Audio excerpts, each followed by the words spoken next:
Okay, Bismillahirrahmanirrahim. Assalamualaikum warahmatullahi wabarakatuh. Okey, jadi kepada semua pelajar tingkatan 4, okay, kita sambung pembelajaran ekonomi kita dengan subtopik perbandingan penyelesaian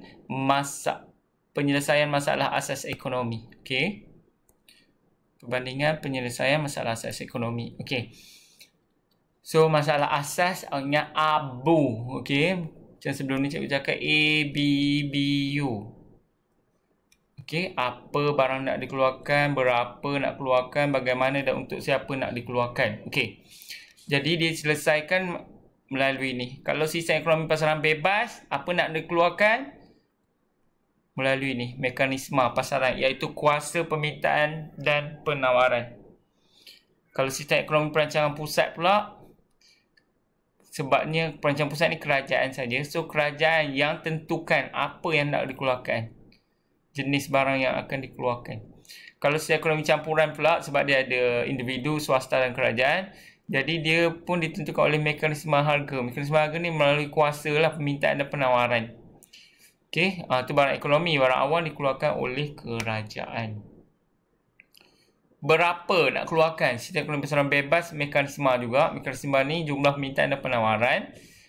Okey, kalau untuk berapa nak tentukan dalam sistem ekonomi perancangan pusat, memang kerajaan saja yang tentukan berapa bilangan dia, kuantiti. Okey, so kalau yang sistem ekonomi campuran, barang ekonomi melalui mekanisme pasaran, maksudnya dari kuasa permintaan dan penawaran. Kalau barang awam, okey, dia akan kerajaan yang akan keluarkan. Okey, berapa terpulang pada kerajaan.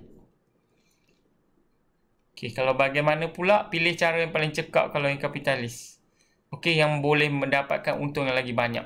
Kalau campuran, cara pengeluaran yang memaksimumkan output. Okey, dia lebih kepada kalau bagaimana nak keluarkan, kerajaan akan pilih intensi buruh. Intensi buruh ni maksudnya nak keluarkan barang, nak guna mesin ke buruh. So dia guna buruh supaya dapat bagi peluang pekerjaan pada orang ramai. Sebab kerajaan motif dia untuk memaksimumkan kebajikan masyarakat. Okey, kalau bagaimana nak dikeluarkan, kalau firma pula pilih cara paling cekap, iaitu sistem ekonomi campuran. Kerajaan akan pilih yang memaksimumkan kebajikan, macam cikgu cakap tadi. Okey, untuk siapa pula, kalau kapitalis, dia bergantung pada, untuk siapa nak keluarkan barang tu bergantung pada corak pendapatan. Maksud dia, dia keluarkan barang tu mengikut kuasa belilah, golongan kaya ke, golongan miskin ke, dia ikut untuk siapa dikeluarkan. Okey, kalau campuran, dia keluarkan barang untuk siapa, dia biasanya untuk semua orang, memastikan semua rakyat menikmati barangan. Okey, kalau sistem ekonomi campuran pula, sebab dia ada juga firma, dia ada juga kerajaan. Jadi corak agihan pendapatan pun ya. Lepas tu barang awam dia agihkan pada semua masyarakat. Ingat dua tu pun dah memadai. Okey. So kita pergi pada ekonomi Islam. Okey. Ekonomi Islam, kalau tengok negara dia, okey, kalau dia ada kat sini, antaranya ni, contoh Arab. Okey. Belah sana. Dia memang sistem ekonomi Islam. Okey. Dia memang motif dia memang isi berlandaskan Al-Quran dan hadis. Itu dia punya poin penting. Okey, mesti berlandaskan syariat Islam. Okey, yang penting ni adil dan sama ni biasa dah kalau keluar dalam soalan. Okey, ciri-ciri utama ekonomi Islam. Dia sama je mirip campuran, dia ada tiga-tiga, individu, firma, kerajaan. Cuma dia lebih kepada Islamik. Itu je beza dia. Okey, ciri-ciri ekonomi Islam. Apa ciri-ciri? Ada tiga. Keseimbangan kepentingan individu dan masyarakat. Sebahagian daripada keseluruhan sistem hidup Islam. Wujud persaingan yang adil dan saksama antara individu. Okey.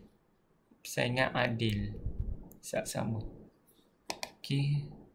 Tapi dia ada pecahan pula. Sebahagian daripada keseluruhan sistem hidup Islam tu apa? Okey, contohnya mencapai Al-Falah. Al-Falah ni kejayaan lah.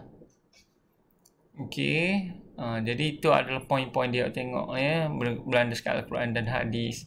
Okey, kalau wujud persaingan yang adil dan sama, dia punya isi dia ada kat sini. Contoh, individu dan pihak swasta bebas mencari dan memiliki kekayaan di dunia. Itu adil lah maksudnya. Dan semua yang awak boleh tengok kat sini. Okey, adil dan sama, bebas memilih barang yang halal. Okey. Lepas tu dia ada juga kerajaan mengawal kebebasan pengguna dan pengeluar melalui undang-undang peraturan supaya adil lah. Okey, jadi sesuai lah dengan ciri-ciri wujud persaingan yang adil dan saksama. Kalau keseimbangan antara kepentingan individu dan masyarakat, okey, kepentingan awam lebih utama berbanding kepentingan individu. Okey, tak boleh selfish lah ekonomi Islam ni dengan kata lain, sebab tu kepentingan semua orang. Okey, lepas tu sasaran pengeluaran adalah untuk semua masyarakat. Prinsip kesederhanaan amat dipentingkan aspek penggunaan dan pengeluaran suatu barang. Okey, sebab dia kepentingan dia ialah kesederhanaan dalam Islam memang ada. Tak silap cikgu, dia kalau bahasa Arab wasatiyah kalau tak silap lah.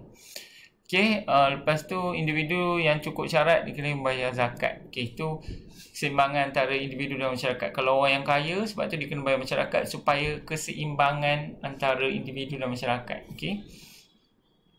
Okey, ciri-ciri sistem ekonomi Islam sama juga macam yang tadi. Dia ada pendidikan faktor pengeluaran, pembuat keputusan, pilihan, matlamat, persaingan, penentu harga dan contoh negara. Okey. So, kalau pendidikan faktor pengeluaran, semua tu hak milik Allah. Manusia hanya pemegang amanah saja. Dia yang buat, jalankan. Tapi semua tu Allah punya. Pembuat keputusan, yang buat keputusan, okey, individu dan firma bebas buat keputusan. Lebih kurang macam campuran je sebenarnya. Okey, tapi dia ada ayat berlandaskan prinsip Islam. Tu beza dia.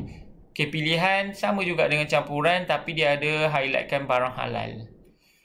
Okey, matlamat Islam ni. Al-Falah, ingat Al-Falah pun dapat dah markah. Okey, menuju kejayaan atau kebahagiaan dunia dan akhirat.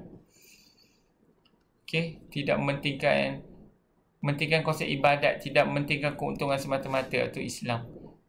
Okey. Persaingan lebih adil, peluang dan kemudahan yang sama. Ni tengok yang highlight ni ya. Penentu harga mekanisme harga, maksudnya daripada permintaan dan penawaran. Kerajaan kawal melalui undang-undang kalau berkait dengan harga seperti dasar kawalan harga. Okey. Habis bab 1. Okey, selesai bab 1. Okey, so untuk next class kita masuk bab 2. Okey, jadi itu sahaja untuk hari ini. Sekian, terima kasih. Assalamualaikum.